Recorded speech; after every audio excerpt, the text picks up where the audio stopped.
Dakota Stage suffered major flood damage recently. I got to speak with Amanda Perry about making sure the show must go on. Amanda is joining us from the Dakota Stage. Thank you so much, Amanda, for being here today. Yes, thank you for having me. Okay, I wish we were talking about, upcoming shows, and we will be, but of course we have to address the flood damage that happened at Dakota Stage. A lot of people in the community are concerned about how this is impacting Dakota Stage. Tell us, first of all, just about how bad some of the damage is.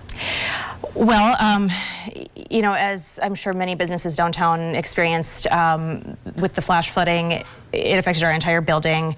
Our basement had a lot of damage. That's where our main damage would be, but as we were not expecting, our entire stage floor and auditorium was affected as well, and everything washed in from every crack that it could, and we are having to replace our entire stage floor. Already a pretty good inch of water here coming out from and the flooring in the auditorium, all of the flooring throughout the building, the ceilings and the walls in the basement. So it's definitely a full building project that we were not anticipating to tackle at this point, but we're pushing through it, and we're gonna get it done. And as we mentioned, the show must go on. Yeah. And actually you guys are already planning on how you still plan to have the shows this fall that were on the calendar. How are we hoping to get through this?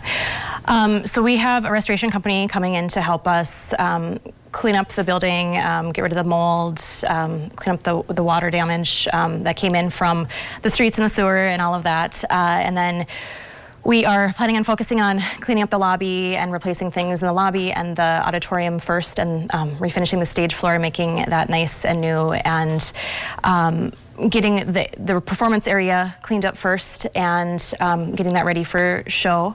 And the basement will be then our next project, but we'll have everything ready for public for the show time in October, and then it'll just be probably projects from that point on, and the basement will be a work in progress, and where all our storage is and office and all of that area. We'll just kind of take it as we go throughout the year and get that done when we can.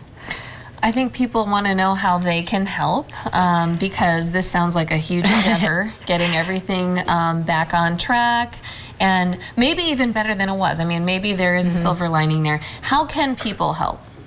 Well, if you go to dakotastageltd.com, you'll see on our website we have some information about the impact of the flood damage for us.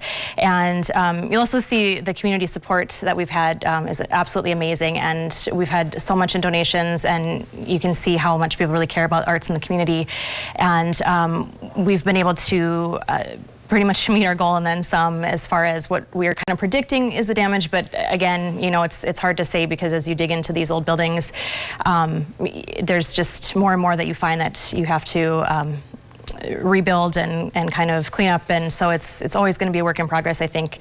But if you go to our website, there's a link to donate on there, and you can help us to rebuild. And yes, we plan on making especially the stage area bigger and better, replacing it with a beautiful new curtain, and completely resurfacing the stage floor as it's not usable as it is, and refinishing things in the auditorium and lobby itself to make it more usable, and to make it look better and more friendly, and help with the traffic flow and all kinds of stuff. So we do plan on making not only to restore it to what it was, but to make improvements to the space as well. We're definitely. And again, as Amanda mentioned, go to dakotastageltd.com, look under flood recovery for the donation link there. They are also having a community cleanup event the weekend of September 7th and 8th. You can sign up now to help volunteer. Just go to that website.